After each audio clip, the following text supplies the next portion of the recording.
Well, hello, everyone. Good evening. Welcome to our final segment for the art of croning. And tonight is titled The Crone Connection. And with me, I'm so thrilled to introduce to you is Angela Murray from New Zealand, a fantastic artist and cheerleader. You call yourself a cheerleader, a teacher, a wise woman herself, and fellow crone. Welcome, Angela, to the Open Heart Studio. Thank you very much. Welcome to my studio, my little world. Oh, thank you. A lovely world it is. Yeah. It's beautiful. Yeah. No, it's great to be here and get the chance to have a chat. I know. Well, we get to connect. I know. Basically, yeah. And that's really what it's all about. And talk about the importance of connecting, especially as wise women, as crones in today's society. In the last few weeks, we've chatted to different people and in groups about crones themselves and all through history and how important, how it used to be a matriarchal society and the effect that we had on culture in the world and that aspect of it, and then how it became patriarchal. And we lost our value somewhere along the way. And now we've come back, and I think we're coming back stronger than ever. And I think that the pivotal change that this world is about to experience is going to be a great deal due to us, like the crones of the world. I think so. I think for me, the biggest changes have been maybe in the last sort of 5 years. I guess a lot of women started speaking up about things that were not that weren't acceptable, and rather than being shut down like they would have previously, they were actually supported, and not just by other women, but other, men who are a little more aware out there. So thank you very much. And yeah, I do feel that it's changed dramatically, but I've the rise of sort of meditation and creativity and people talking about those things, and then that sort of subculture that was probably happening that we didn't really know, with little pockets of women doing their wise woman thing, just seems to have started coming to the forefront, like seeing it on Facebook and Instagram, and people just being open to talking about a different way of being than the patriarchal way that we've lived. Like the way that I know that I went up through my corporate career was very male dominated, and at the point where I decided, well, how old would I have been then, mid-40s, that I was going to embrace my spiritual side, being scared to actually put something on Facebook offering people a card reading, thinking that either I was going to be shunned by my family, if any of my workmates saw it, how terrible that would be. And the funniest thing when I recount this story is that the first 4 people that asked for readings were my aunties. Yeah, I would appreciate it. And that leads us right back to that multi-generational share as well, how we pick each other up and inspire, and we share our stories, and we share our spirituality and the strength that comes from that. And it bleeds over into the divine feminine power as well. And I mean, neither crone nor feminine power are gender-based. I've never thought of it as a gender-based. I know society connects them all like that. It looks like, oh, crones are women, old hags, if you will. And let's humor them, was the way of the world before, but now they're recognizing and acknowledging our strength. But it's when both sides, like when everyone realizes it doesn't matter who you identify or what you identify as, that energy, that power, that wisdom, the grace, the creativity, and the strength of spirituality is an energy that is open to everyone. Yeah. And I guess the more people uncover their light, it then makes it easier for someone else to find the way. whichever way works for you, because obviously there's lots of different ways to do spirituality. But just the fact that people are talking about it, and encouraging the next generation to embrace that. Yeah, I think it's phenomenal, the change. And the younger generation, like, oh, such a massive shift through them. Like this idea of like there is no, the no fixed identity when it comes to gender, and the things that they're willing to be open to talk about is incredible. Whereas at their age, I don't know what it was, but like where you were, we would not have been encouraged to talk about any of that. No, you were to be seen and not heard, and anything you said or did was like done in the shadows. Yeah, like you had to put forth that face that society expects you to have. You're supposed to look a certain way, respond to life a certain way, carry on. Like there are all these little cubby holes and pigeonholes that you're supposed to fit into, and then you daren't stand up and have a voice. I mean, and then I think you sort of hit your 40s ish.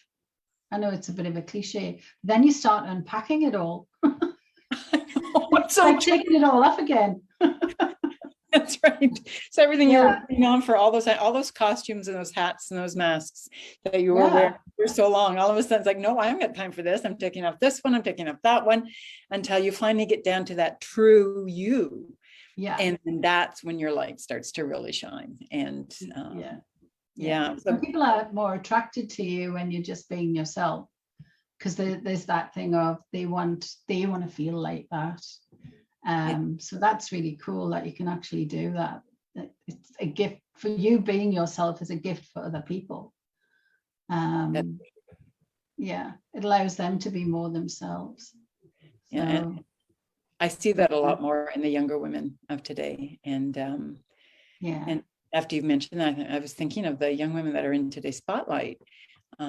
Even back like in the 60s and 70s, particularly in the 50s and 40s, but I wasn't around at that time. Women that were in the spotlight, so to speak, were still conforming to what was expected of them, as opposed to being who they were. I mean, there were still the Gloria Steinemans of the world and so on, but for the most part, they were reinforcing that concept that we had to be what was expected in order to be loved and revealed. And then now today it's women saying, no, I have flaws, I have scars, I have the best things ever happened to me. I'll be in therapy for life, and I'm this and I'm that, and the whole positive body confident movement. Beautiful to see. It's just, I think it's great. And sometimes I wonder if it's because the grandmothers of today were the hippies of the 60s. Yeah, maybe. I mean, my mum, one of her big things when I was growing up was, you're no better than anyone else. No one's better than you. That was a real thing. That everyone deserved an equal chance. And maybe that came out of the 60s. I was born I was born 64. So I guess that was what I grew up with. That whole thing of, treat everybody with respect, well, until they don't deserve it. But just giving everyone that equal chance. And I think that might have been as a result of that era. I think since then we've just gotten louder, and maybe not louder, but we're more openly talking. We're more we're less afraid to use our voice. I think that's what's doing it. And there is that strength in numbers. I mean, the more of us that is absolutely true. That whole community, finding your tribe of like-minded people where you can just be yourself and talk about this stuff without feeling that you need to justify yourself.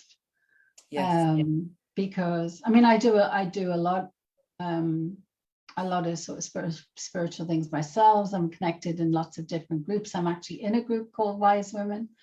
And I think that just finding those people just made it so much easier for me to be myself and not feel like I was needing to convince other people that were not on the same path. It's been the same with my art teaching. I was talking to some coach students about this earlier, is that I could spend all my time trying to convince people that being creative is, you know, where it's at, and you need to do it for your health and all of this. Or I can work with people who already have discovered creativity and they're on their spiritual path and journey and want to expand. And those people, I feel, are probably more my tribe, because they've already sort of cottoned on to there's some good juju in here. And so I feel that my worth is to help them to take that next step, to step up bigger.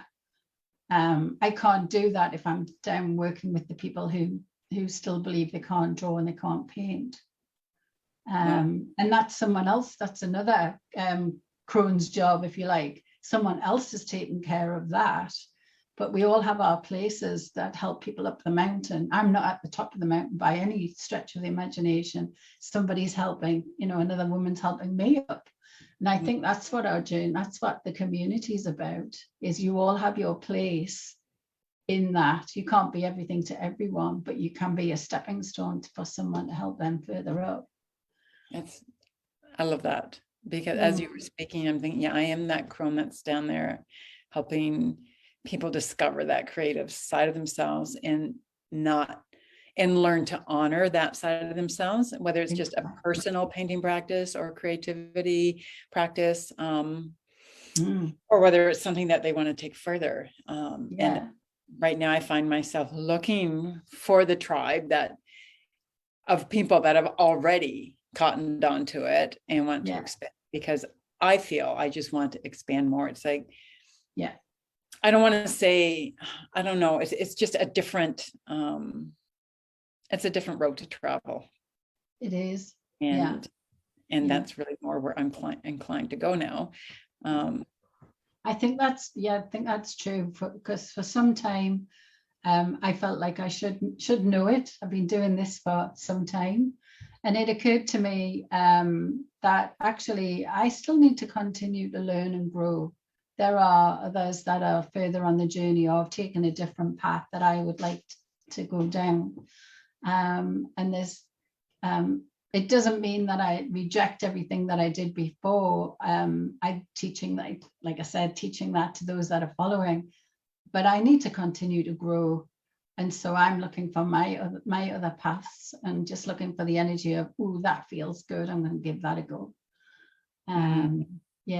So I mean, hats off to you working in that area, because it's absolutely crucial. The more people that realize that creativity holds so much for them, the better. I think that's I just found I am craving more and more to be the student, to be the one. I want to learn more than I teach. But then I think, oh, isn't that selfish? And I think, no, it isn't, because maybe I need to teach the things that I haven't learned yet. Well, before when you went and learned all the things that you're now teaching, you had to learn them from somewhere. So I think you do for yourself need to continue to learn and grow. And I don't think it's selfish at all. Well, not as the word as we're taught that selfish is supposed to be a bad thing. I think self-centered is a whole other thing. But right. But selfish, it's true. It's actually nothing wrong with being selfish, because if you don't continue to give to yourself and fill up your cup and in your inspiration, then how can you then continue to give that to other people? Because if all you're doing is teaching what you've already learned, and you know there's a whole other world out there, and you're denying yourself that, you're just going to get annoyed and disillusioned.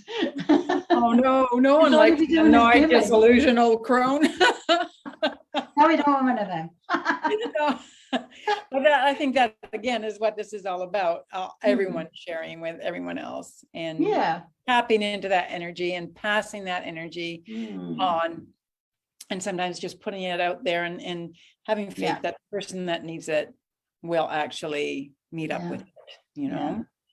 The other thing which did happen on my journey, I did a course, a week-long course with Flora Bowley in Bali, which sounds very exotic, but it's not so far from New Zealand. And I absolutely loved it. I had finally found my intuitive painting tribe, people that were that fully got me. I got them, and at the end of the week, I had the opportunity. I was with Flora, and I said, "Oh, I feel like I don't want to go home because I finally met my tribe, but we're all going to disperse again because a lot of them were from the States." And she just looked at me and she said, "Well, if you haven't found your tribe, you need to make your tribe." And when I got back, that's what I started doing, was actually realizing that my tribe was not necessarily in the location where I live, but they're all over the world. And you sort of find each other, like you're like a beacon, and they're like little crafts that are coming in from all over the world to you, because once you start shining your light, people start, the right people find you when they need you. So I think if there's anybody who's sort of watching this and thinking, "Oh, I don't know where my tribe is, or my Crone tribe," they're not necessarily even in the town that you live in. But you'll definitely, if you start looking in other areas, you'll find them online. I found the best way to meet people that were on a similar journey was to go and do the course that was appealing to me, because that's where all the people that had similar views or that to me were hanging out. And that's part of how I built my tribe, was I met people through doing. They don't just sort of turn up.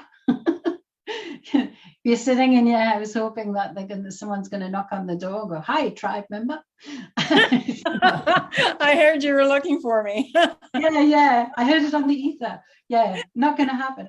But they are out there. It's just finding, like joining maybe a group that you run. That's where those people would find like-minded people that they can hang with. Because it's not even just about hanging out in class. It's like lifelong friendships. It is, yeah. And hi, Cindy from Texas. Welcome this evening. Hi. Cindy Kronberg in the house. Well, in the studio. Hi. And it's true. You go out and you make your own tribe. And I think that's important, whether you're leading or participating on some level, but just to make those connections. And it doesn't have to be Crone. I mean, there's an importance to that whole stage of life in sharing from a wise woman standpoint, but it doesn't matter what part of your journey you're on. It's connecting. And I think when it comes down to it, connection is the most valuable thing that we can have in our life. And we're fortunate to be living in it at a time when we can connect globally easily. It's incredible, really. I know. I had this discussion actually earlier today, and somebody had said about taking a trip and how they can't stand going to these nice places. And then people complain, "Oh, I can't get Wi-Fi, or I can't get internet, or I have to go to a hotspot." And I'm looking at them, I said, "You know what? I haven't traveled during a time where there was Wi-Fi. The last exotic trip I took, there was nothing because it didn't exist yet."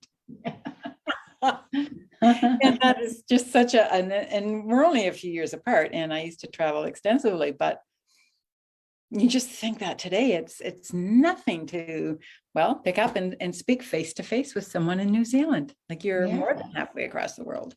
Yeah, exactly. Yeah, isn't it incredible? It's like when I run Dream Big, Paint Big, I have people that come from mostly Canada, the States, Australia and New Zealand, and we're all hanging out in the same space, painting together, being part of each other's lives. They've made really good friends. That makes me, I can feel myself welling up, that whole thing, like they've found their people. And it's all through technology. For me, it's incredible. And through you, Yeah. specifically for those groups. That's fantastic. Oh, Maybe you can tell us a little bit about your Dream Big. Oh, how do I describe it? Dream Big, Paint Big is actually about stepping up to a big blank canvas. And when I say big, it's usually about, got one here, 36 inches by 48. So quite big. You could go bigger. I made it that size because at least you can get it in the back of your car. But the whole premise of it is about letting go of the outcome, letting go of perfectionism and comparison, and just tapping into your intuition. And the blank canvas is a metaphor because often whatever's going on the canvas is also happening in our lives. So we also work through what things are holding us back in life and how we can work through that on the canvas. But essentially, it's about learning to tap into your intuition and just create from a space of curiosity without a subject in mind, no outcome, no judgment, and also never being stuck for how do I start? Because that's quite a big one. That it can be intimidating having a blank piece of paper or a canvas in front of you. And that's part of what I teach is how you can start and get past that. So then you're already on your journey. That's probably the best way I can describe it. Yeah, it goes on over 8 sessions and they're completely live. We do it live on Zoom. And I have it set so that I can see what everyone's doing. We leave all the mics open so we can all talk, and we've got music going and just good laughter and community. And yeah, I think there's just something special about it. And I just love watching them being brave, and there's lots of layers in the process, and letting go of something that you like to allow something that you love come in, and being brave enough to go, I'm going to do this, I'm going to paint over something. And that sort of translates into your life as well. Because when you realize that everything on the canvas is a do-over, well, so's life.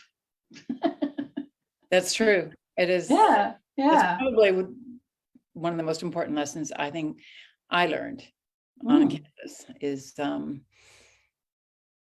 aspect, is that everything that you do on the canvas can translate into your life, or it's a reflection of your life, and that you can do over. Just give it a moment, pause for the cause, it'll dry, do it over.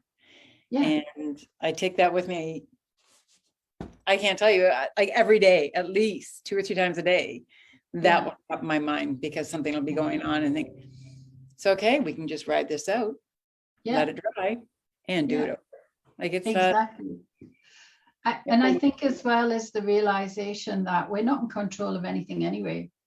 So all the energy that we put into things to try and control them is such a waste of time. Yeah, I know. And I actually believe that, but only because I've gone through it a number of times myself, I'm a slow learner, is that when I try to hold on to a situation and stop it from changing, it's like this vibration.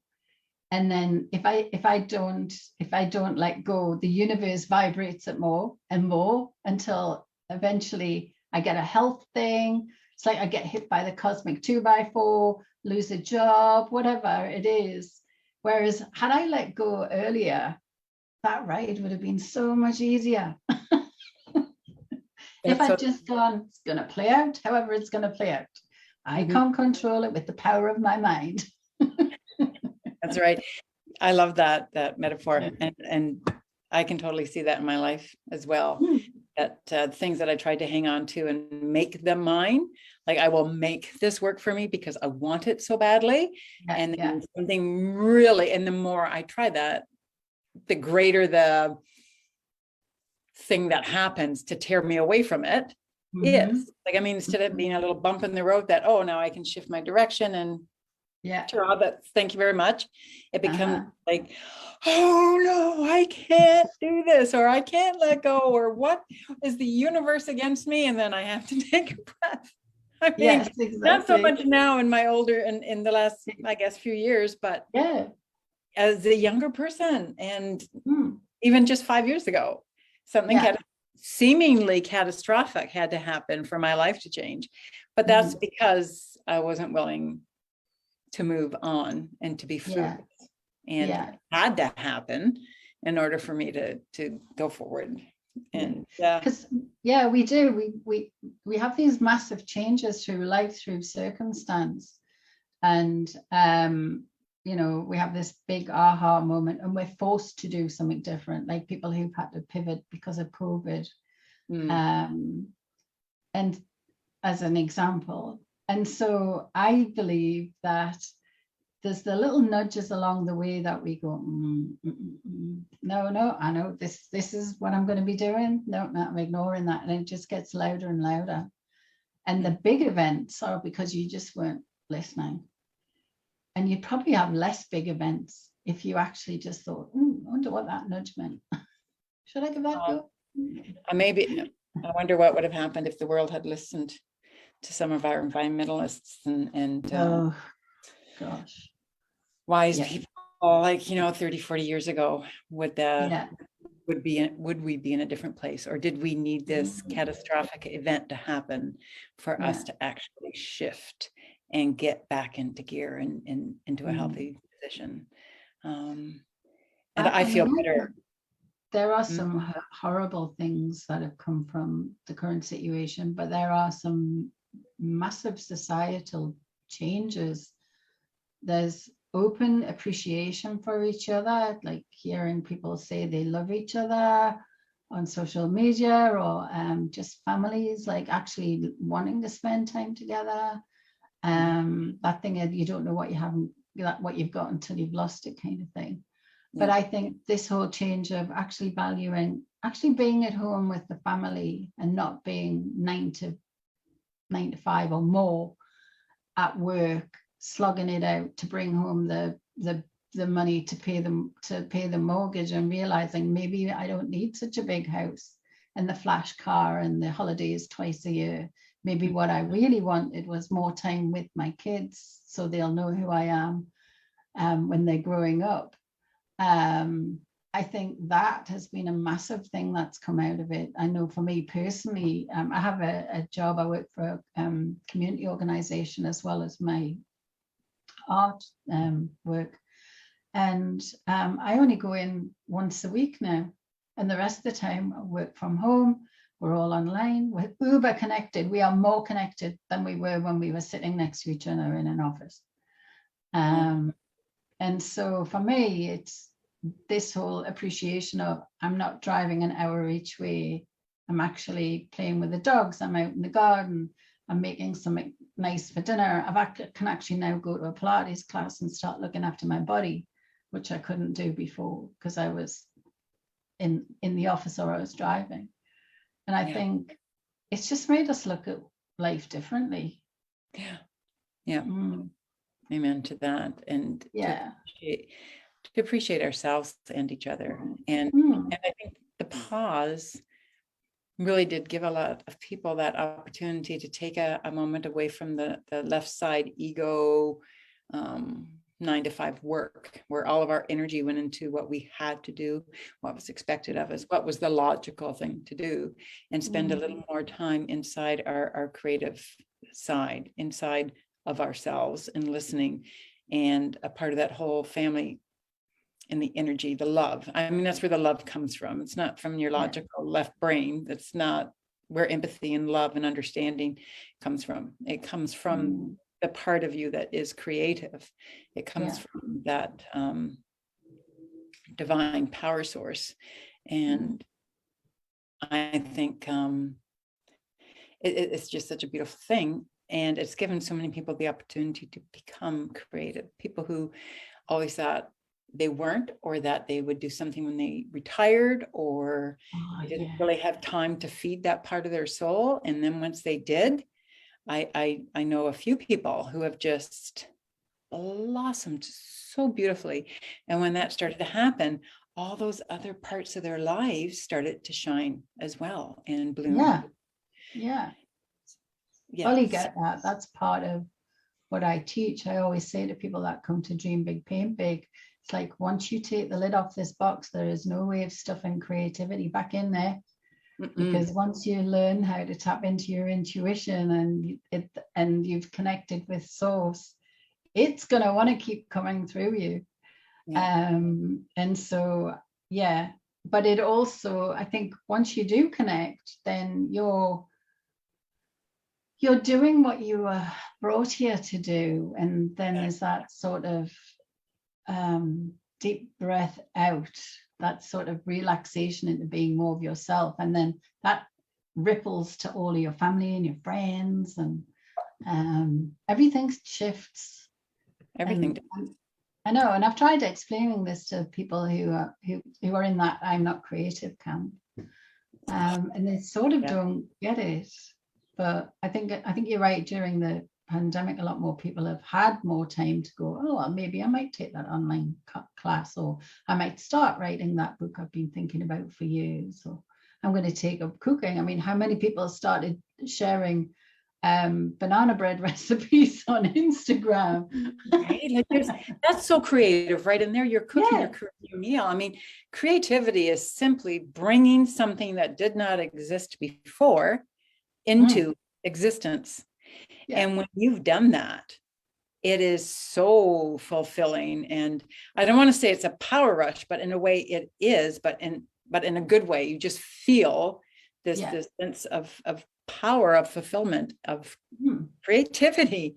And you're right, you can't stuff that back into a box. And hi, Susan from Wisconsin. Welcome. No, there's no way. Once it's out there, it's not going back in the box. No, and that's the beauty of it.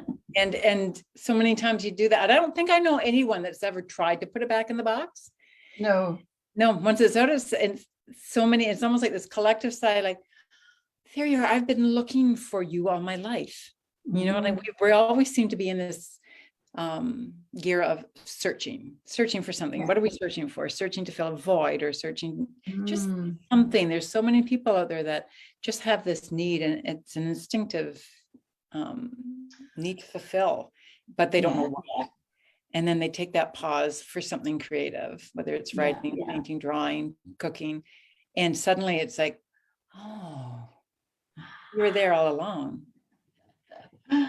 Actually, it was only when you're talking about that, I remember in my 30s, mid to late 30s, calling myself a seeker and a searcher. And that's what I was doing. I was looking for my purpose, or whatever my thing was. I had no idea. And it wasn't until a big life event where my husband left after 20 years that the first thing I did was, I need something to fill my time. And I signed up for an art class. There's a funny story about that, actually, because I couldn't actually, with him leaving, I couldn't afford the class. And I'd seen it, and it was something like $145 to do this over a semester. And I'd done the lottery, and I won $145. There you go. Okay. It was to the cent. Got your letter and with your request, and here you are. And I was like, darn it, I should have asked for more.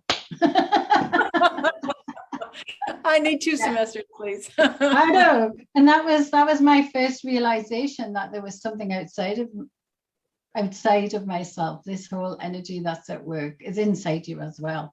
But that you can put a request out and have it fulfilled without you needing to know how it's going to happen. Exactly. Go again, that letting go of needing control. Just put it out, let go of it. It'll be there. Put yourself in the best position to catch it when it comes back. But just put it out there, and Yeah. And remember to be there to capture it. It's like, I don't know where I've heard the story in a few different versions of it, but I like the boomerang. It's the best. Like I threw my boomerang out there and I waited and I waited and I waited and I waited. And so I moved on. And then it came back, but they weren't there. And, you know, someone else caught it. somebody else. Exactly. It's like and you hear that, and but it's so true. If you're gonna throw that boomerang, stick around to catch it, because it's coming back. It may not come back in your time frame that you've set it up, but it's coming. Exactly. And I think that's your logical brain that does that to you. You throw out the boomerang, and then your logical brain goes, maybe I didn't throw it in the right direction. Maybe I didn't throw it hard enough. Or maybe I should do this instead. And you end up completely off track because you've allowed that voice to go. Whereas if you stay on that creative side, that's the side that goes, you can have whatever you want. Yeah, exactly. We just need to hang out and have a good time here. Exactly, which is what we're doing. Yeah, exactly. And this is all very sage advice from wise women. If anyone's watching this screenplay, it's true. We don't speak off the top of our head. We talk about things that we've learned in our experiences. Yeah. And that puts us really at the top of our game, which is like, I feel stronger now than ever. I mean, I might have been out conquering mountains and doing whatever at the age, or thinking I was, but it was on a physical plane and I never was fulfilled. And now I'm at this stage in my life and I think I am actually rooted for the first time and counting for me. Yeah. And I feel stronger and I feel more open to life and I want to share that. So yeah, it's a great time in life. So, I mean, if you're a young woman in your 30s or 40s thinking, oh my God, I have to get on with it. And, you know, life is going to be over in 10 or 15 years or 20 years. Yeah, no, it's just begun. You hit the 50s and saying hello to 60s, you know, fabulous 50s and sexy, sassy 60s. It's true though. It is 100%. Yeah. That whole thing about life begins at 40. I actually think there's something in that. I actually got divorced on my 40th birthday. And as it happened, because it was my birthday, I had a whole week of celebrations. So the whole divorce thing sort of passed me by and I didn't have a chance to grieve it. But from there, it was like I came out of a chrysalis. It was like, well, I'm not saying everyone should leave their husbands, by the way, but that whole thing of becoming more of myself and allowing myself to try things on and see whether, does this work for me? No, okay, I'll try something else, and not beat myself up because I hadn't found the one direction. Because that was something I used to beat myself up about, was like trying all, like I would play. I did like sports at the time, so squash and tennis and badminton, and you know, I would go to the gym and I'd have all the stuff, all the equipment for everything, and then I just wouldn't do it because what I was looking for was the thing that was going to light me up. As it turned out, it was creativity. Not so good for the waistline. I know. I like to get creative in the kitchen too. Especially chocolate. Exactly. At least when I'm painting, I'm not eating. That's true. Sometimes I will come up and paint just to avoid, like, oh, I'll be saying, oh, I've got that, whatever it is that's calling my name. And, you know, if I go upstairs and start painting, I won't hear it. Yeah, exactly. Actually, it's good for your waistline too, ladies. Creativity, and gentlemen, anyone that's listening, creativity. It's great for your health. Exactly, because you let your hands go, you can't be putting chocolate in your mouth. No. You're honoring yourself in more ways than you can even possibly know once you get creative, and just practice. Do it your own way. Like, do it in your private little, like, create a little corner of the house or apartment or the world and go there. And that's your place to be you and creative. And that if you do that even 10, 15 minutes a day, it makes a huge, huge difference, because suddenly you start coming from a world of possibility. Your mind doesn't go to that dark, logical, you cannot, should not, would not, will not work place to, you've just opened yourself up to, you've created something out of nothing, and your brain starts operating from that standpoint. So every time something happens, all you see is the possibility. Every time you see an empty canvas, whether it's your new day, new job, new situation, that empty canvas is not intimidating, but it is a world of infinite possibility. Yeah. So it's like a launching off point. Absolutely. Yeah, you can do anything from there. I remember watching a video, I think it was Marie Folio. She talked about the way she started her day was she actually, I think she used to be a dancer. So she'll just dance around the living room to some pop song or something to shift that energy. And for me, creativity does the same thing for me. You can combine the both, have music and paint at the same time. But that being in that different space, rather than waking up and going, oh God, I didn't do blah, blah, blah yesterday, and I've still got this long list here, and it suddenly crashes in on you, everything you've got to do. Whereas, like you said, if you start off with, it could be, doodling on a piece of paper for 10 minutes. It doesn't really matter what it is. Yep. It's connecting with that sort of creative side of you that can go, actually, I can do this to-do list, no problem. I'll just do it in such a way. And it shifts your mind, whereas the logical side of your mind is like, it tells you all the things you haven't done yet and doesn't celebrate all the things you've actually achieved. Oh, you are so right. I had a period in my life that was just, I back on, I don't want to say dark, but it was dark. Comparatively, now that I'm here, 2020, hindsight tells me I can see how dark it was. And I was just so busy taking on responsibility and doing what had to be done. Yeah. And it got to the point every single night I'd go to bed and I'd lay there and I'd think about everything I had not accomplished that day. Everything. And then I'd wake up the next day thinking, before I even made it to the coffee maker or the washroom, I would be thinking, okay, have I got time to do everything? It's like I had to hurry up to go to bed, to hurry up to go to sleep, to hurry up to wake up, to hurry up and get to my day. And this went on, and you can't do that to yourself. And I found myself at the end of those few years just in a downward spiral.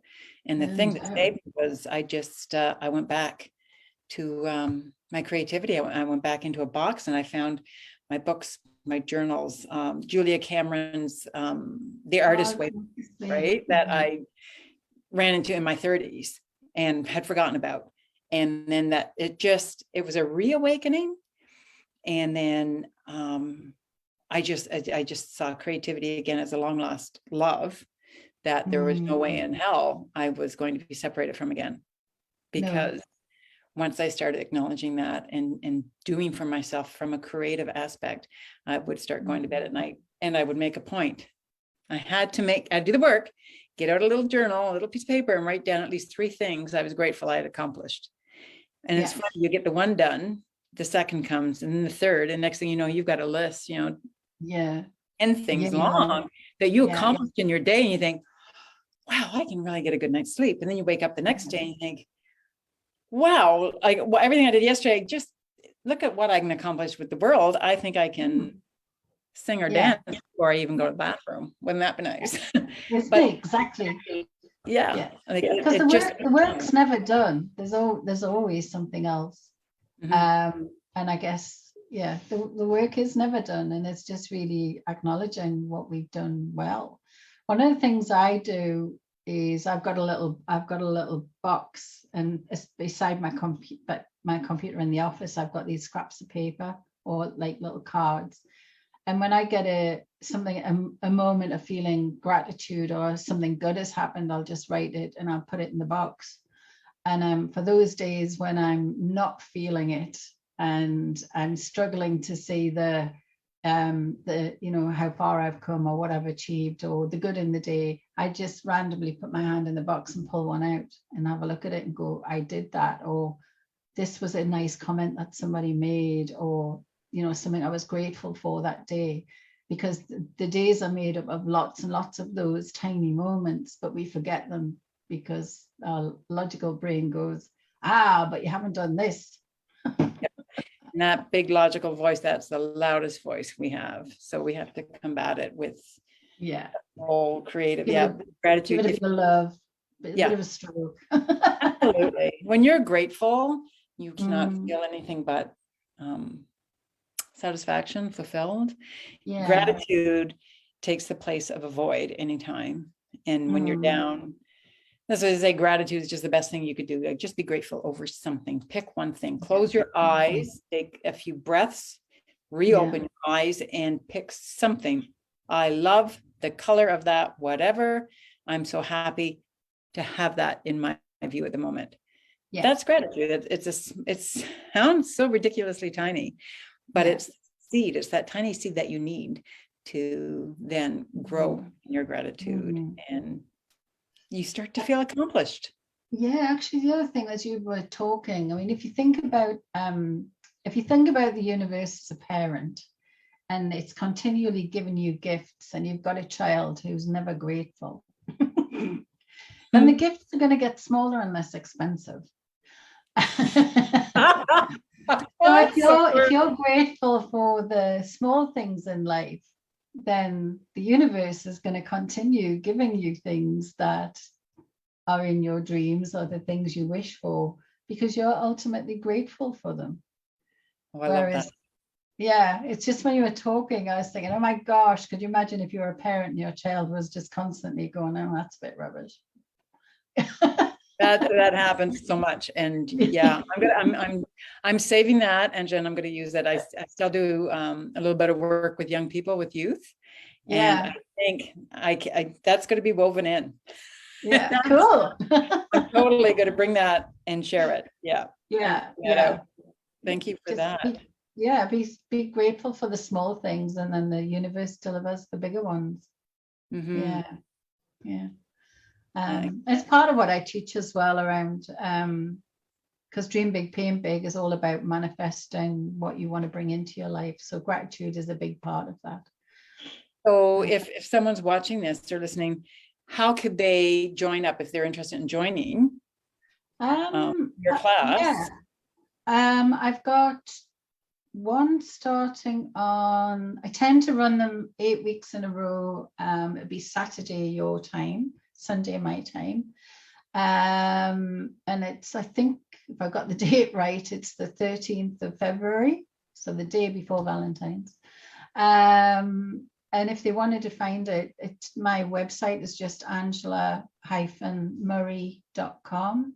And on Facebook, I'm Living Life in Color, but that's the OUR version of color.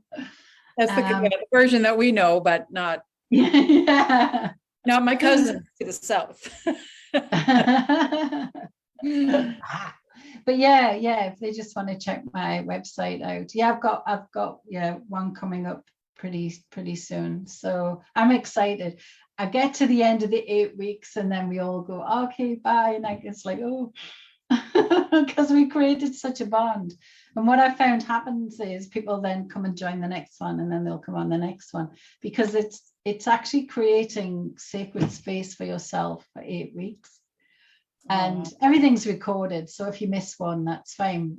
But I have to tell you this, I had one lady, when she first joined the first time, she was a little bit like, I'm trying to claim my space and my time, and I'm not sure if I'm going to make all the calls. And she went through that course, and then on the second one, she turned up this one day. She went, do you know what? She says, my other half, he's been out touring because he's in a band, and he's flying in, and he's going to have to sit at the airport for the whole 2.5 hours while we do this. Because she just said to him, not picking you up, love. She opened the box. And he was fine. He was absolutely fine. But beforehand, she would have went, oh, no, I'll miss it, and I'll just watch the recording. But she was like, no, I want to be in the energy, and I'm going to be there. And I'm sure that they not only just got like he probably loved it. He's out touring in a band. The man is living his creative life. And the fact that she's got that going on too gives them even more creativity between them. That's fantastic. Exactly. So anyway, that one's coming up soon if anyone wants to find out any more information. Okay, and we'll put that in the box below here. And probably I'm going to start a guide section for just contact information. So many beautiful figures like yourself come here. And I just want everyone to be able to contact and enjoy. So what are you going to do after this being the end of the series? What have you got any plans for anything? I'm so excited. I get so excited at the end. Like I always get a little sad when the last segment's coming up, right? Always. This is only my second month. So, but still you plan it ahead. And I was so thrilled to be doing the crone because I felt the crone. And now we're activating the divine feminine. Ooh, watch out, world. It is. Look out, world. So everybody, please stay tuned for that. I have some really, really interesting guests coming up for that. I don't want to give too much away, and I still have to confirm some times. But I can't even. I'll be tuning It is exciting. I'm going to get on a whole tangent if I start talking about it too much, but I will be sharing more here in the studio with people and on my Art and Soul page and in my Instagram with what's coming up. And we're going to dive into and activate the feminine power. And it's going to be from a standpoint of, it has nothing to do with your physical gender or how you identify. But we are going to get some really big power. If you can think of it as rubbing the golden lamp, that found lantern, and the genie's going to come out, and that's it, and grant you your wishes. So there'll be not just visual art creativity, but some written word, some music, I should really talk to some dancers. Now we've got the whole door open. Okay, I'm going to put that box for a little while and put it over here. That's exciting. I'll be watching out for that. Oh, I hope so. And thank you so much. I know we didn't get around to like painting together or anything, but no, we didn't. But that's always happens whenever I do interviews myself. We'll go, oh yeah, we're going to paint, and then we don't. Well, I do offer a Wednesday night paint session where we come back and we take a deeper dive into whatever we talked about on Monday. Oh, cool. So I'll be going into that whole creative share and take as much as what we've discussed and put it on the canvas. And of course, that would be Thursday afternoon your time. So if you have nothing to do, by all means, join us. Cool. And I'm going to work some more on the crone. I wanted to share this one aspect of this painting, my own personal experience. And it came to me, someone in the group, and it was Kim, said something about, it's like a mirror of yourself. When I was just first starting, there are multiple layers working up to where we're at.